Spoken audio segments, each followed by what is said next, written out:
सदाशिवसमारम्भां शङ्कराचार्यमध्यमाम् अस्मदाचार्यपर्यन्तां वन्दे गुरुपरम्पराम्।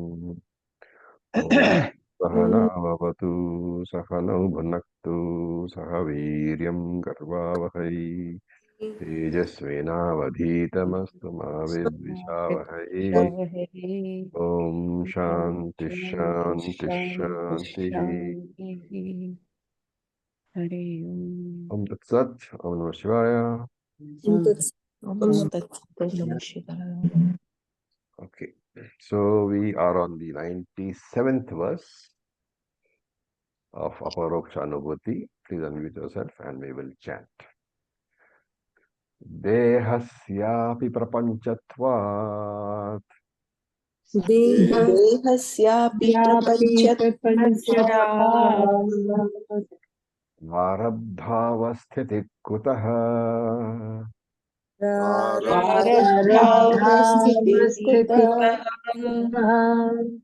ajnani jana bodhartham अज्ञानजनबोधार्थं आरब्धं वक्ति वै श्रुतिः। प्रारब्धं वक्ति वै श्रुतिः. So we said earlier that when ajnanam is gone, the whole world is negated. But in the previous verses, we didn't say that when ajnanam goes, prarabdha is negated. Prarabdha is also negated. We didn't say. So there could be a possible question. The whole world is negated, that's fine. But prarabdha is not. No. So the jnani's body is still there. And this is the answer to the question, that particular doubt. Dehasya api prapanchatvat. The body is part of the prapancha, part of the universe only, because it is born from the five elements. Body cannot be separated from the world, which is also born of five elements. And therefore, when the whole world is negated, the body is also automatically negated, because body is also five elements, world is also five elements. And when you are saying that the Jagat is being negated, you are actually saying what? That Pancha Mahabhutani has been negated. When the Pancha Mahabhutani has been negated, obviously the body has been negated. Body is composed of Pancha Mahabhutani. And therefore, he says, Prarabdham avasthiti kutaha. Where is the question of prarabdha remaining? Because the body is gone. What is the job of prarabdha? It is to give experiences of sorrow and pleasure to the body, right? And then when the body itself is not there, prarabdha avasthiti kutaha. Where is the question of prarabdha remaining? Once again, we should clearly remember that when I say that I have negated the world and the body, I am saying from which drishti? From Paramarthika or Vyavaharika? Paramarthika. From Paramarthika only. From the Paramarthika drishti, I say that I have no prarabdha at all. Because from Paramarthika drishti, I am only Brahman. Nothing else is there. But if you shift your vision to Vyavaharika, remember from Vyavaharika drishti, everything continues. Body continues, world continues, prarabdha continues. So when we understand, this clear understanding is very necessary. Then a further question may come up. All over the Shastram, you will find that Shastram talks about prarabdha karma. Right? The question is, if really speaking, Jnani does not have prarabdha and Jnanam destroys the body, why does Shastram accept prarabdha? If, for example, we say that Jnanam has destroyed the body. There cannot be any Jivan Mukta because once the body is gone, the Jiva will not exist. And therefore, is that not a contradiction between Tarka, logic, and Shastram, scripture? So these problems we have to discuss. What is the answer to this question? We say Shastram is not wrong. When it says that Prarabdha is accepted, Shastram is not wrong, but you have to look for the appropriate meaning. How do you look for appropriate meaning? The interpretation of any Shastric statement which does not contradict the reasoning or the logic available, that is the appropriate meaning. And that is what he says here. What is that appropriate meaning? Ajnani janabodhartham.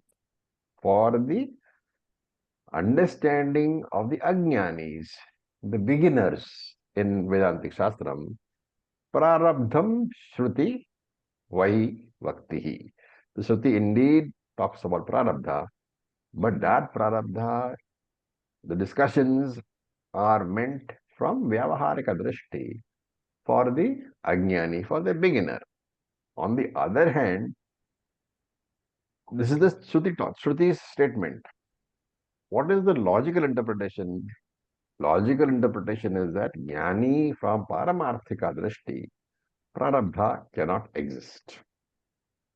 Right? So one person says this is gold, the other person says it is a bangle. Is there a contradiction at all? The gold is imperishable from the point of the content.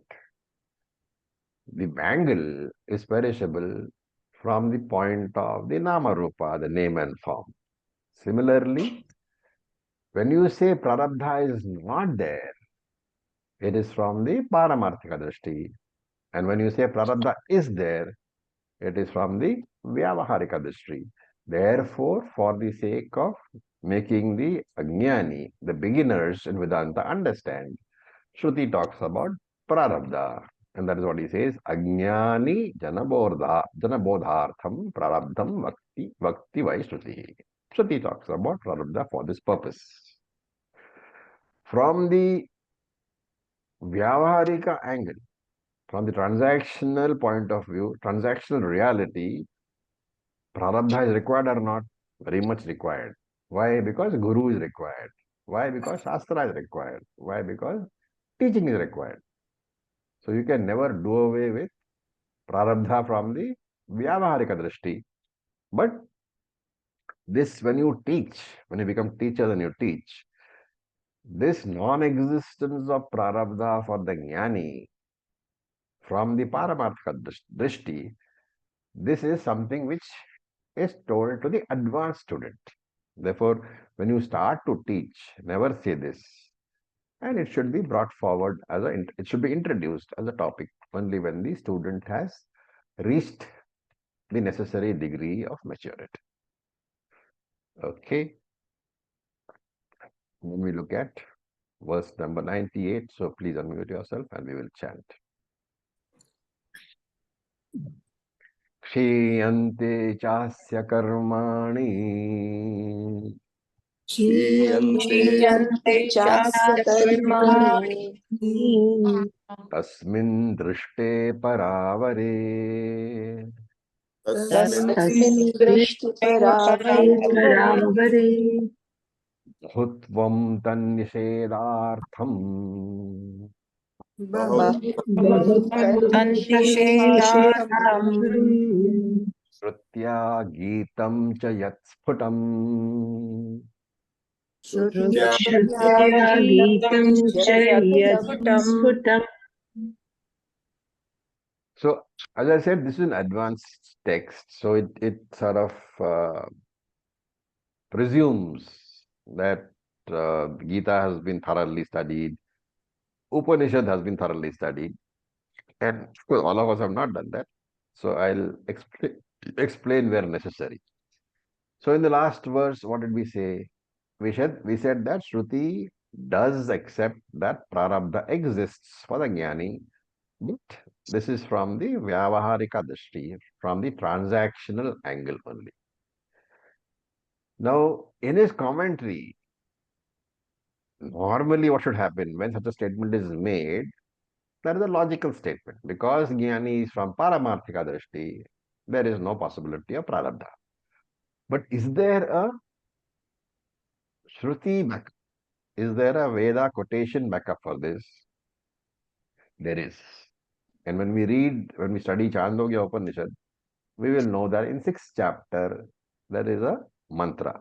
Tasya tavad eva chiram yavanna vimokshaye atha sampattasya iti.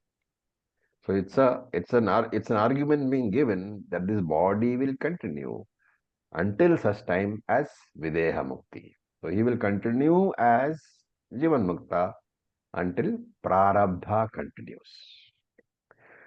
Now here in this verse, Shankara is saying that actually speaking, though Shruti accepts Prarabdha from Vyavaharika Drishti, Shruti does negate Prarabdha from Paramarthika Drishti also.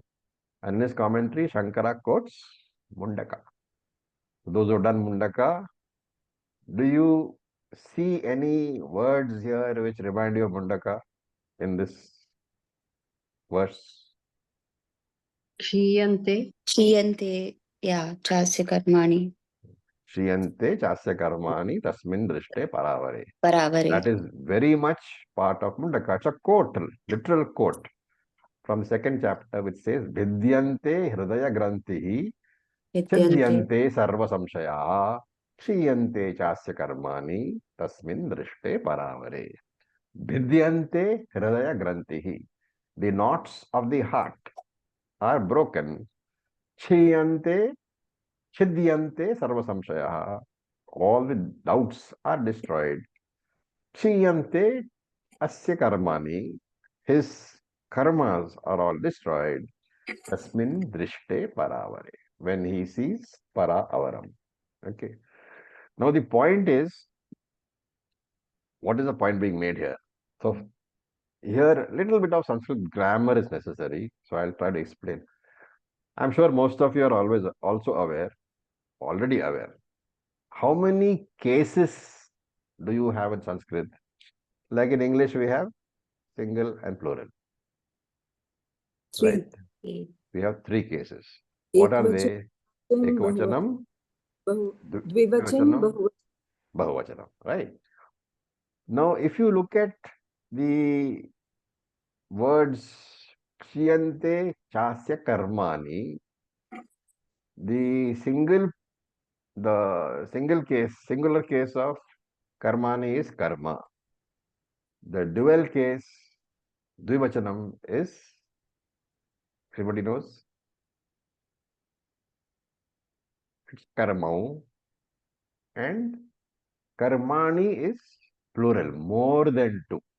So the idea here being conveyed is that mantra itself is saying Kshiyante Chasya Karmani, all the karmas will be gone. How many karmas? There are three. Kshiyante means more than two. So obviously we take three. And what are these three? the prarabdha karma, the agamya karma, and the sanchita karma. Right. So this karmani is bahuvachanam, plural case, pointing towards three karmas. And therefore it is clear that in this mantra, he is saying that when the person becomes a jnani, vidyante hrida grantihi chidyante sarva samshayaha. When that happens, when you become a jnani, what happens? Kshiyante chascha asya karmani. All the karmas go.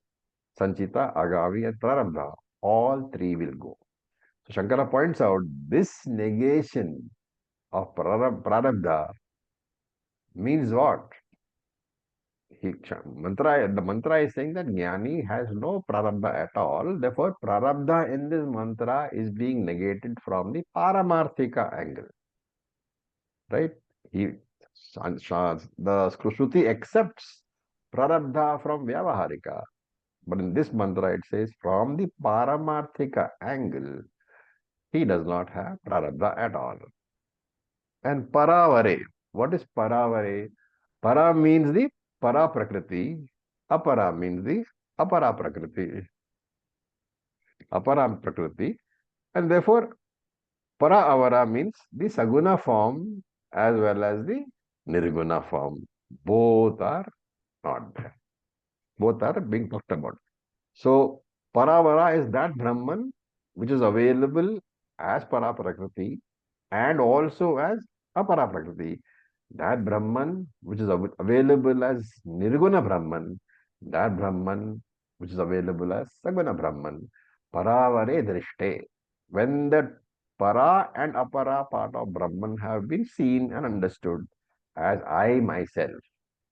So para apara we saw very in great detail. Where did we see? I think it comes in Mundaka also, Paravidya, Aparavidya. This is not the Paravidya, Aparavidya. This is the Pararupam, Paraswarupam, Aparaswarupam, Paravari. Bhagavad Gita, chapter Chapter 7 7. of Bhagavad Gita, right? So you have to know, and Krishna himself says, you have to know both. Unless you know the Nirguna Rupam as well as the Saguna Rupam. Saguna Brahman you must know, Nirguna Brahman you must know. Therefore, Paravare Drishte, when this higher and lower forms of Brahman are understood, and understanding means what? Understanding that I am not different from that Nirguna Brahman. I am not different from that Saguna Brahman. Then Asya Shiyante Karmani. All the three karmas are destroyed. This is from the Paramarthika angle when you talk about Prarabdha being destroyed. And the word Bahutvam here is used. So what does it mean? Shankara in his commentary says Bahutvam is used to represent that Karmani is, the karmas are being talked about in the plural sense, in the Bahuvachanam sense. That is why Sanchita, Agami and Prarabdha have to be taken. Then Tan Nishedhartham, Tat Nishedhartham. Tat here represents Prarabdha karma. Tan Nishedhartham, Tat Nishedhartham means for negating the Prarabdha also. Therefore, the three Sanchita, Agami and Prarabdha, by using that term Bahutvam, Bahutvam Karmani, it is meant for negating Prarabdha Karma from the Paramarthika angle also. And where is this? Shrutya Geetam Chayatsputam. This is clearly stated. So Geetam here doesn't mean song, Geetam means stated, where Yatsputam, very clearly stated, where Shrutya, in the Shruti, which is the mantra, this particular mantra of Mundaka, which we just saw. And therefore, the conclusion is, Jnani has no prarabdha from his own viewpoint. His own viewpoint is Paramarthika Drishti. But from the viewpoint of the world, Vyavaharika Drishti, he does indeed have prarabdha. Okay. Any questions so far? We are still on the question of the prarabdha of Jnani, on existence of the prarabdha of the Jnani. Acharya so a jnani established in jnanam will have only paramarthika drishti. How can he? So there will be only one drishti for a jnani. For a Jnani, yes, Paramarthika Drishti is there, but the Jnani, if he starts to teach, or if he starts to transact, in which Obviously, Vyavaharika. Vyavaharika, therefore the Drishti will change. So that is one thing. Whenever we say Jnani has a vision that no world is there, remember it is from the Paramarthika Drishti, in his Nidhi Dhyasana. But, and that should be the constant refrain in his mind that I am only Brahman, and therefore I have no attributes at all. But whenever he is forced to come to a transaction, obviously he will be in Vyavaharika Drishti. Right. Thank you.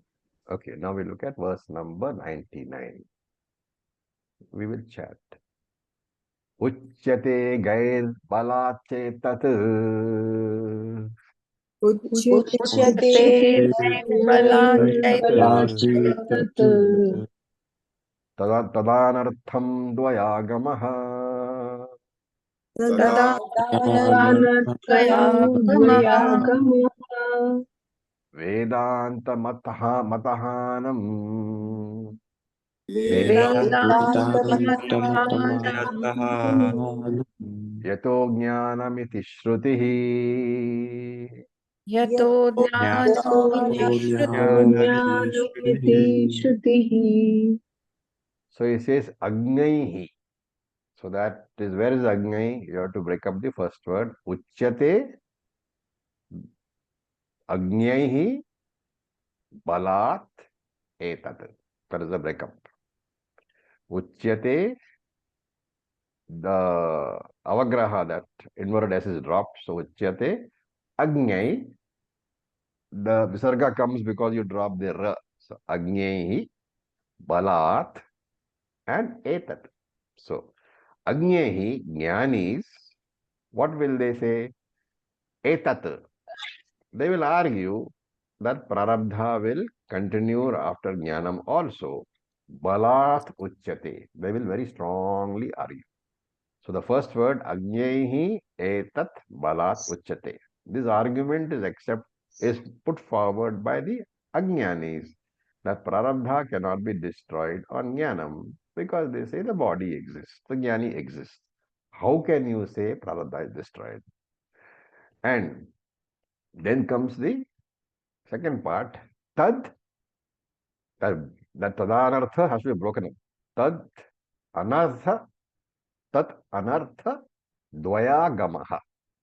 So if you accept the argument of the ajnani that prarabdha is not destroyed on jnanam, dvayagamaha anarthaha. There will be two adverse effects. Okay. Now here in his commentary, Shankara does not talk about what these effects are, but Vidyaranya has also written commentary. So he says that these two adverse effects are what? Anirmoksha prasangaha. Anirmoksha prasangaha is a very commonly used terminology in Shastram. It means that the possibility, or rather the impossibility of moksha arising. So anirmoksha prasangaha means there is a possibility that moksha will never come. So that is the first defect.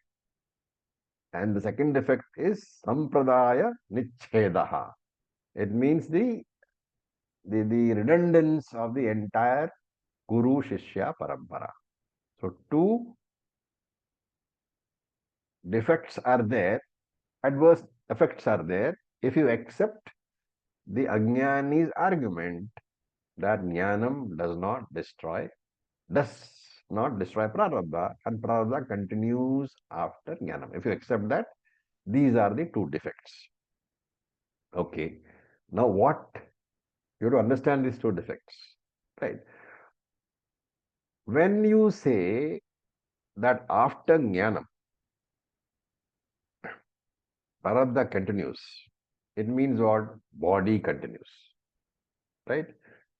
Now what does Jnanam destroy? Ajnanam. Ajnanam, that you are not the three bodies. Fine.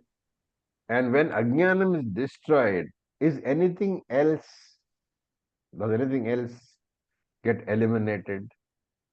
Cycle of birth and rebirth. All products of Ajnanam. Very good. So remember that when Ajnanam gets destroyed, Ajnana Janya Karyam, the entire products of Ajnanam, they get destroyed. Right?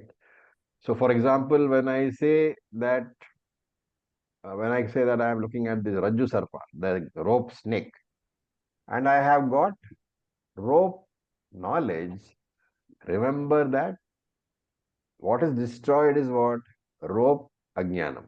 When I get knowledge of the rope, what is destroyed is the rope ignorance. What is born of rope ignorance? Sarpa. The sarpa, the snake. And therefore, I don't need to separately destroy the sarpa. The moment that I get rope ignorance, rope knowledge, rope ignorance goes. With that rope ignorance, all the products of the rope ignorance also go. The snake also goes away.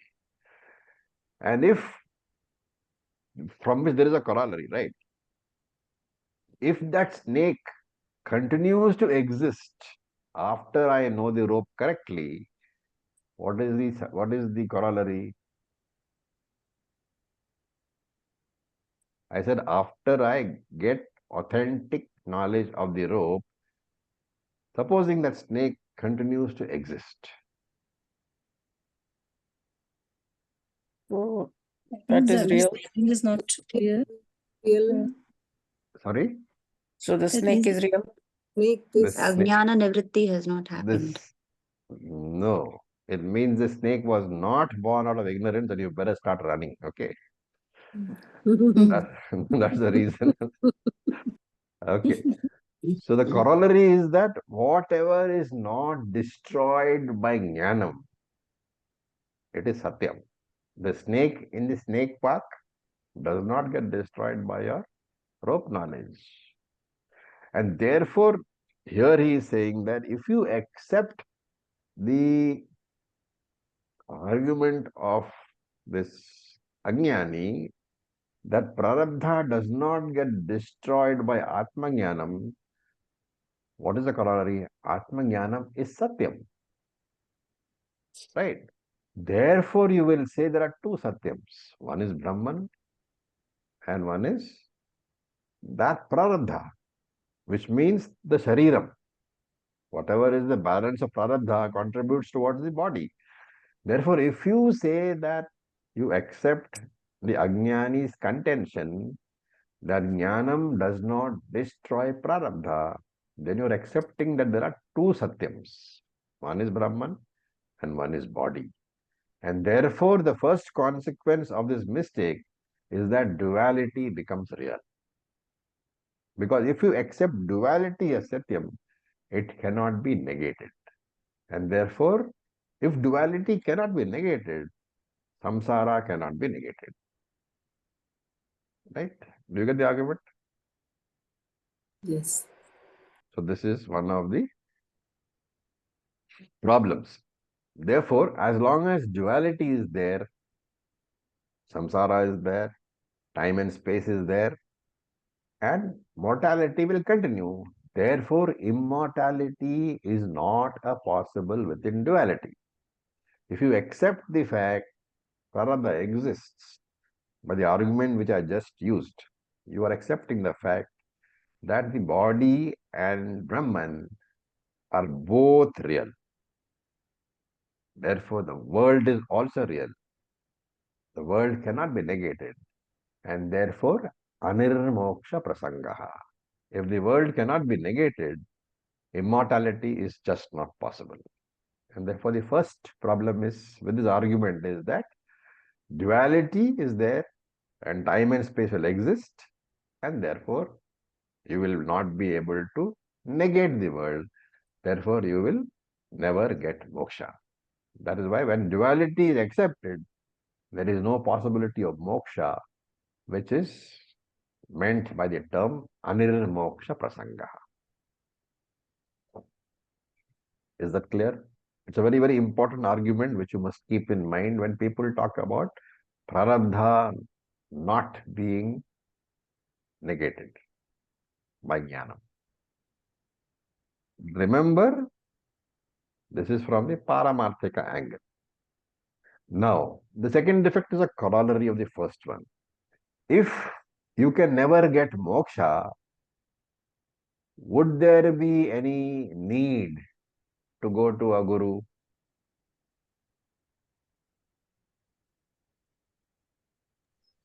No, because the jnanam doesn't lead to moksha, so it's pointless. It's pointless. And therefore, the Guru Shishya Parampara will also become redundant in the absence of moksha being there, right?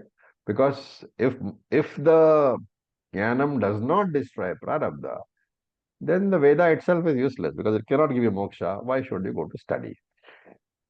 And you know that every single darshana, Sankhya, Mimamsa, what yoga, whatever, their very aim, objective is that the study of the darshana will give you moksha. Then hence the entire parampara says that moksha is the tatparyam of the study of the Vedas. And if anirmoksha prasanga is accepted, all the darshanas will become redundant. There will be no need for teaching. There will be no need for a guru shishya parampara. This is the second problem. Right. This is what Vidyaranya says. But in this verse itself, there is a third issue discussed. Vedanta mata hanam cha. Hanam means contradiction over here. So Vedanta mata, you are contradicting your own Vedantic teaching. And what is that teaching? Yato jnanamiti shrutihi. Shruti very clearly says that jnanam is the tool for moksha. Jnanam is moksha sadhanam. That very teaching of the Shruti you will contradict if you accept that jnanam does not destroy prarabdha. With this, the jnani's prarabdha topic is over. So I hope it is clear why jnani does not have prarabdha. We explained logically, we gave Shruti support, and we gave the defects which will arise if you take it that jnanam does not destroy prarabdha.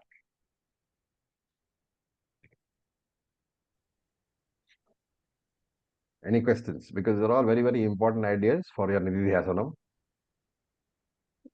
So for Dvaitans, there is no moksha ever? According to Remember that, Purvapakshis? no. Remember that we are talking from the angle of Vedanta, because we say that unless there is mithya, unless world is mithya, there is no moksha. Dvaitam, in their particular philosophy, they will say that there is moksha in this manner, in this manner. All these, all the darshanas, they have moksha as the main objective. Only you have to, when you study that particular darshana, then you will know what is the fault. You have to negate that. So that we have seen some places, but we will see in more detail in Brahma Sutra, in Mandukya Upanishad. Wherever other darshanas are being discussed, you will see the flaws. So the Vedanta, I feel the difference mainly is that it offers moksha during lifetime of the body. Correct. Because of jnanam. Vedanta talks about the fact that you are free here and now because of the body is mithya. That is the understanding. Okay, so now let us go to verse number 100. We will chant. Please unmute yourself. Century. Century. Tripanchaganyato vaksye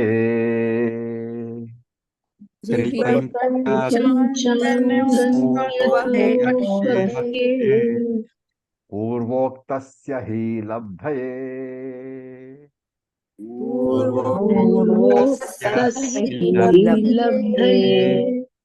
Taischa sarvai sada karyam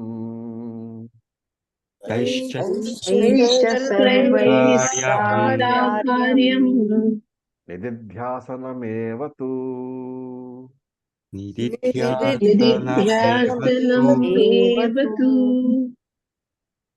So now we are entering the last topic. What is the last topic? Nididhyasanam. Nididhyasanam. Vedantic meditation. And this last topic is discussed in extremely great detail from this verse, 100th verse, up to the end of this text. Over the next 44 verses, you will be discussing only Nididhyasanam. Okay. So briefly, before we start, Jnana Yoga has 3 stages: Shravanam, Mananam, Nididhyasanam. Of these 3, which is the main? So there are, main is called Angi, and the others are called Angams in Sanskrit. Angi means the main, Angams are the supporting ones, the limbs. So which is the Angi and which is the Angam? It's a little bit of a trick question. Etat Shravanamathrena. Okay, that's correct. Shravanam is the Angi, and the other 2, Mananam and Nididhyasanam, are the Angam. That is correct, right? Why is it a trick question? Because many darshanams, they present meditation as the main. But we say no. No knowledge can be derived in meditation. Where does knowledge come? In Shravanam alone, because your pramanam, the ears, the source of knowledge is your ears. The input of the knowledge is from your ears, which your mind processes. So in Shravanam alone, that pramanam, the Shrotra Indriya, they are operative only in Shravanam. In meditation, there is no source of knowledge. So it is worthwhile talking about the 6 sources of knowledge which Vedanta accepts. What are they? All advanced students, you should know. You can start guessing. Altogether, everybody guesses, you might end up with 6. I forgot the first one. Pratyaksha, Pratyaksha, Pramana, Upama, Anumana, Anumana, Arthapatti, and Arthabhakti, Shabdaha. Shabda Pramana. Anuplapti. Anupalabdhi, that is 6. So Anupalabdhi, 6. let's again say Pratyaksha Pramanam, which is perception. Anumana Pramanam, which is Inference. inference. Upamana Pramanam, which is It's like an example or a Comparison. comparison. comparison. Arthapatti Pramanam, which is Postulation. a postulation. Can you give an example of a postulation or source of knowledge? Where there is smoke, there is fire. Devadatta. Devadatta Example, Devadatta doesn't eat in the day, but he's still fat. So Correct. And a very simple example in today's Mausam season is you get up in the morning and you see the ground is wet. What is the postulate? rain. Would have rained. It has rained in the night, right? So that's Arthapatti. Then there is Anupalabdhi. Upalabdhi means really to grasp. Anupalabdhi means non-grasping or non-apprehension. What is an example of that? While doing this, we had Yeah. the example of absence of students in the room. When you say so and so has not come to class today, that is Anupalabdhi. You are getting knowledge by the absence of somebody. And then the last one, of course, is Shabdam or Shastram. Okay. Now, Vedanta says that none of these 6 can function in meditation. So these are not sources of knowledge. Right? Now, then these are not sources of knowledge in meditation, and therefore meditation is not a source of knowledge, is the point being driven. All these 6 are sources of knowledge in their own rights.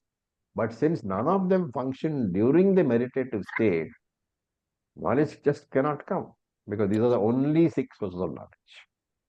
Now there's another group of people who talk about intuition. So is intuition, is it knowledge, source of knowledge?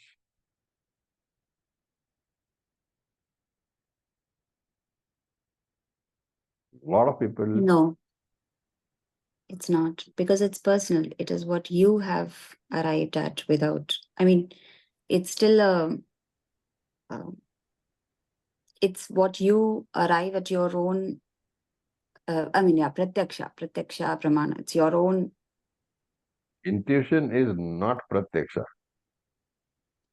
Acharya ji, it's pre-existing knowledge which actually is assimilated over the period of thought, but it's the thought already exists. It Would you is would you one. care to It give is an the example? individual.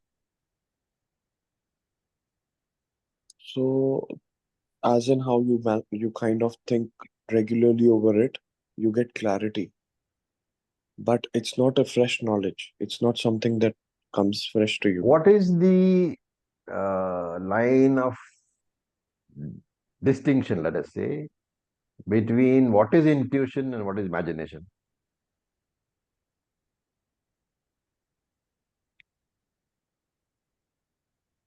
We can't clearly Agreed? separate You it. cannot clearly distinguish intuition and imagination ever. Does everybody agree? Yes. Somehow we think of imagination as visual and intuition within the mind, though of course they can overlap. Imagination can be within. Both are reduced to thoughts. Your imagination is also a thought. Yes. Your intuition is also a thought. Therefore, there can be no real, clear, very clear dividing line between intuition and imagination. And therefore, every intuitive knowledge, if you want to say that this is knowledge, you remember that that intuition has to be verified through pratyaksham. Unless intuition is verified through pratyaksham, it cannot be called knowledge. For example, let us say, I'll give you an example, okay, which actually happened to me. So I misplaced my keys of the car, right? And then I was wondering where it is. Then there was this intuitive idea that, this keys could be possibly in this left-hand drawer. Then I went there and I saw and the keys were there. When it was in the state of the thought that the key may be there, was it intuition which needed to be proved, or was it clear, doubtless knowledge? Was it It needed to be Anumana? proved. It was. It needed proof. It needs to be proved. Proved. And therefore the rule is that any intuition can be set to knowledge only when it is validated by pratyaksha pramana. Shastra. Right? No, not shastra, pratyaksha pramana. No, that is why we say that intuitive knowledge is doubtful knowledge. And of course, the rule of Shastram is that doubtful knowledge cannot be taken as knowledge. Therefore, you cannot include intuition in this 6 pramanams. That is why intuition is not included. That is why meditation is not included. Right? In meditation, remember that you can never get any knowledge because none of the sources of knowledge are functioning. Therefore, meditation can never be a remedy for samsara. A lot of teachers, especially yoga teachers, they propagate meditation as giving you moksha. It does not. By itself, meditation is what? It is upasana on Saguna Brahman. Right? What does upasana on Saguna Brahman give you? Only helps you get antakarana Focus. shuddhi for a It period gives you of time. chitta shuddhi, it gives you. It does not give you jnanam. Right? Okay. Now, that's now clear that only Shravanam can give you jnanam. Meditation cannot give you jnanam. Intuitive knowledge cannot be said to be jnanam unless it has been, proved a pratyaksham. And pratyaksham we accept as a source of jnanam anyway. Right. Now, if you have got knowledge through Shravanam, there can be problems. Supposing I have gone through entire Shravanam, 2 sets of problems remain. one set of problem is at the intellectual level. The other set of problem is at the emotional level. Right? So at the intellectual level, there are problems which are called pramana samshaya. What is pramana samshaya? You have doubts about the I have Proofs Clear. of knowledge. Yeah, statement. clearing the doubt from the Shastras, which are at the intellectual level. See, there are two very clear doubts over here. One is called pramana samshaya. One is called prameya samshaya. Both are at intellectual level. What is the difference?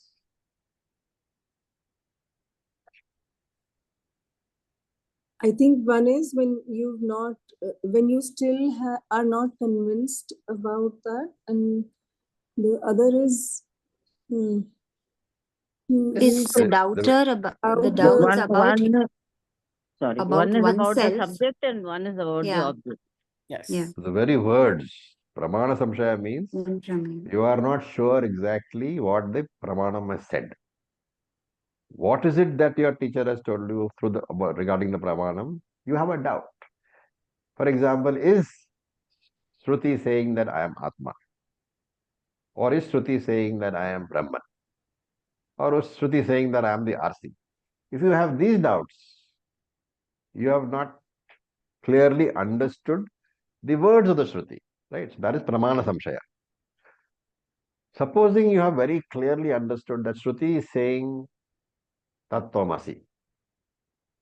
Your understanding is clear. Shruti has said that I am Brahman. The statement is very important. Shruti has said that I am Brahman, you understand. So there is no pramana samshaya. Because you are very clear about what pramanam is saying. Your guru has explained properly. But if you get back and say, okay, Shruti has said I am Brahman, but am I really Brahman?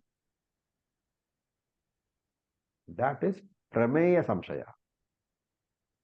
You don't doubt what Shruti has said, but you doubt, how can I be that Brahman? Shruti is saying I am Brahman. You say, how can I be that Brahman? So pramana samshaya is addressed by only Shravanam. Right? Again and again you have to ask questions until you really know what the Shruti is saying. Pramaya samshaya is the doubt. How can I be Brahman? That has to be addressed at mananam level. So both pramana samshaya and pramaya samshaya are intellectual obstacles. They are addressed through Shravanam and Mananam respectively. Okay. Viparya Rahitam. Now Achalam. there is a third obstacle. What is the third obstacle? The emotional. The emotional obstacles. Incidentally, in Vedanta, you have lots of Manana Granthas which deal with various objections to Vedantic teachings. Now, if you have if you get exposed to these Granthas, it is useful because sometimes these objections we would never have thought of, at least while we are studying. Somebody might raise it as a teacher, somebody might raise it, and suddenly you will find that you can answer it. Therefore, all these texts which we are doing, these subsidiary texts, these address all these things. So even in Brahma Sutra, there is one chapter where there are a lot of objections raised by various darshanas are addressed. Okay, so these are all necessary. Mananam is answering the objections rising in my own buddhi. Now, remember that a teacher needs to first convince whom? Himself or the student? Himself. Himself. So you really cannot convince anybody else until you first convince your own intellect. And that convincing the intellect about Aham Brahmasmi status, my Aham Brahmasmi status, That is samshaya. That is called removal of obstacles, which are samshaya. That is called manana. Right? And now, if you want to know what Shruti is saying properly, Shravanam alone is the medicine. Right? Also, one great thing is that repeated Shravanam can serve as Mananam. Mm. But Mananam is not possible until Shravanam is there. So that is why when, in fact, repeated Shravanam can also serve as Nididhyasanam once Mananam is complete. So Shravanam alone is the major sadhana. First, it gives you knowledge. It can also be used for removing doubts. Prameya, Samshaya also it can remove. And finally, it can be used for removing your emotional obstacles only. What are these emotional obstacles? They are at the emotional level. Kama, Krodha, Lobha, etc. Moha, etc. So why should these be there at all? Because we have said that the eligible student is one who gains sadhana chatushtaya sampatti. Right? The adhikari, Tattvaboda told us, the adhikari is the person who has sadhana chatushtaya sampannaha. He has already attacked his emotional problems, he has worked on them, and he is free from too much FIR. But the problem is, does everybody come to Vedanta after having got full sadhana chatushtaya sampatti? No. Right? So that is the problem. And therefore, many Vedantics will find that after years of study, it's not going to happen immediately. After maybe 4, 5 years, 7, 8 years of study, regular study, they will find that the knowledge is clear. There is no pramana samshaya. I know exactly what Shruti says. In one word, Shruti says that I am. Then I have no prameya samshaya. I have no doubts about the fact that I am Brahman. Logically, my mind does not throw up anything to tell me that you are not Brahman. So pramana samshaya and pramaya samshaya have gone. At the intellectual level, I am satisfied. But I have still, how do I know that I have got this third problem? What is the indication? The FIR. If we have not been able to transform and put it into our lives. Yes. I find that I do not reap the benefits of jnana. I have that doubtless jnana, which has been very meticulously and painstakingly obtained through lots of Shravanam and lots of Mananam. But I find that I still get angry. Right? So then comes the third part. This really means that we did not have 100% or even close to 100% sadhana chatushtaya sampatti when we started. It may have improved. All the Shravanam Mananam would have definitely improved, but there is still some amount of emotional problems remaining. So problems caused by relationships are there. Nididhyasanam is the tool we have to attack the emotional problems which we have in the light of Vedantic teaching. Right? For example, I have, let us say, spouse problems. What should be my Nididhyasanam? When I meditate, what should be my Nididhyasanam to attack this particular problem, spouse problem? That the relationship is temporary. It's not real. You should use the Sanskrit terminologies. All Mithya. relationships are mithya. Not mithya. That is my meditation. If I am afraid of death, this is at the subconscious level, mind you, right? Because at the Intellectual level, I know that I am Brahman, I am immortal. But at the emotional level, I am afraid of death. What is my meditation?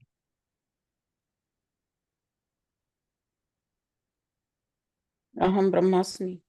Nityam. Aham Brahman, I am Aham Nityavastha. Nityaha, Aham Nityaha, Aham Nitya. right? If I feel I am lonely, then I should meditate upon the fact that I am Sarvagataha. I am the substratum itself. Where is the question of feeling lonely? This is a meditation. This is called Nididhyasanam. So remember that in Nididhyasanam, you have to make a list of each and every problem, emotional problem which is bothering you. And during Nididhyasanam, the answer for that should be found in the teaching which you have done so far. Right? So Vedanta is a great medicine which will solve all your problems, and you have to figure it out. And for example, right? The Gita said, define the Jivan Mukta as what? Dukkheshvanu dignamanaha sukheshu vigatasprihaha Vitaraga bhayakrodaha sthitadhir munir uchyate. You remember which chapter?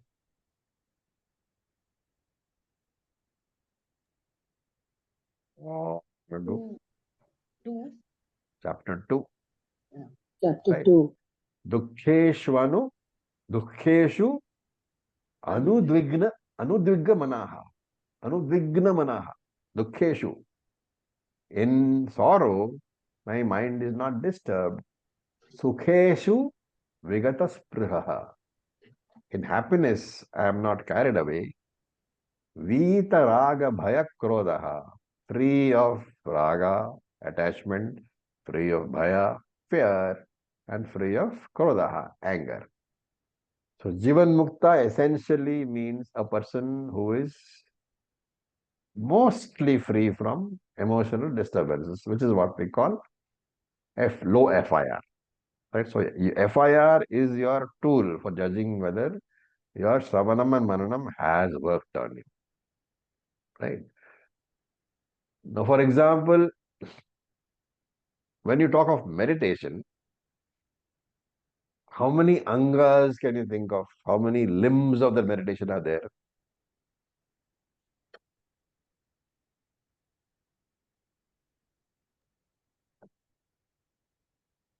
Antaranga, Bahiranga, are we talking about that? Well, we are talking about actually the Ashtanga. Ashtanga meditation comes where? Patanjali. Patanjali Ashtanga. Shastras. It talks about Ashtanga of yoga, right? But here, Shankaracharya, look at the first words. Three pancha anga anyato vaksye.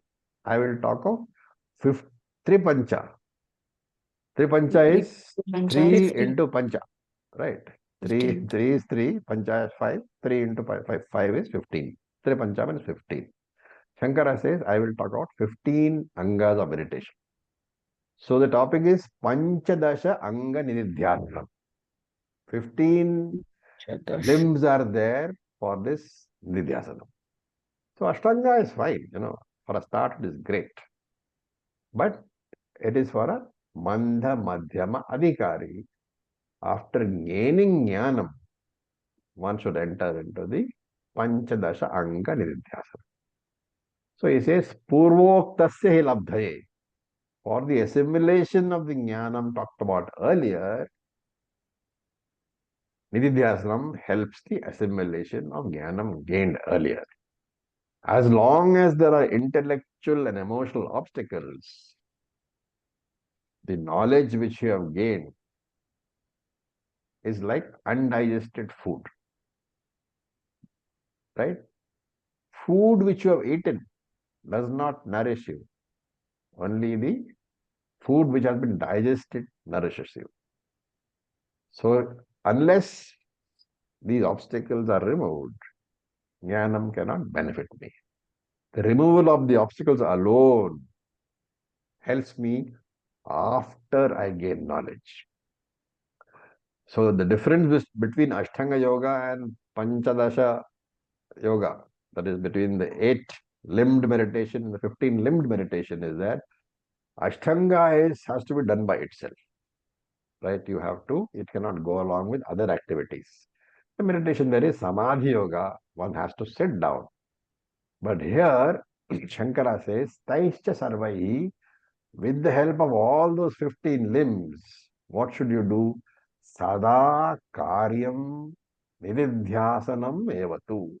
Constantly have awareness of the Vedantic teaching which you have studied.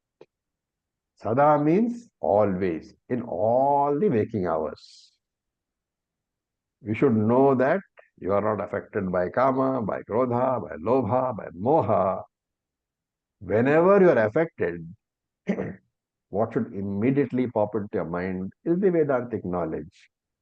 And immediately you should remember that I am Atman, I am infinite, I am great.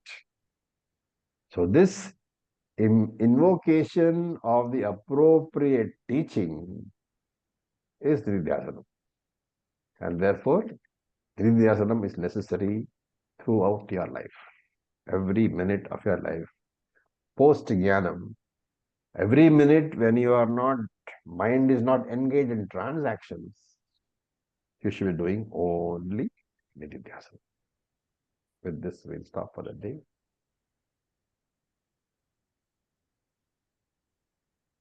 Om Purnamadah Purnamidam Purnat Purnamudachyate Purnasya Purnamadaya Purnam Eva Vasishyate. Om Shanti Shanti Shanti. Om Tat Sat. Om Namah Shivaya. Thank you for your patience. Om Om Tat Sat. Om Namah